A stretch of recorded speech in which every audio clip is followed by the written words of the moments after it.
حضرت عمر فاروق رضی اللہ تعالیٰ عنہ نکلے عید کا خطبہ دینے کے لیے، تو بیوی سے کہنے لگے جوتا، اس نے کہا صاحب اتنی دفعہ ٹوٹا ہے اب دوبارہ پیمند نہیں لگ سکتے، تو حضرت عمر کہنے لگے چل کوئی حرج نہیں ہے، بغیر جوتے کے ننگے پیر ہی چلتے ہیں، کوئی حرج نہیں۔ تو کہنے لگے لوگ کیا کہیں گے؟ فرمایا چپ کر، جس دن عمر نے یہ دیکھ لیا نا لوگ اس کے بارے میں کیا کہتے ہیں، اس دن عمر نہیں رہے گا۔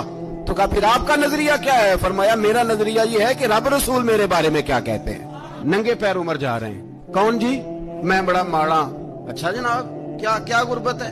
10 قسم کے جوڑے لٹکے ہوئے ہیں کمرے میں اور پہننے کی فرصت نہیں، سویرے کیا پہننا ہے شام کیا پہننا ہے، پر تو غریب ہے، تو بہت بڑا غریب ہے، اس لیے کہ غربت پیسوں کی وجہ سے نہیں ہوتی، غربت تو دل کی ہوتی ہے، تو واقعی بڑا غریب ہے اور تو غریب ہی رہے گا۔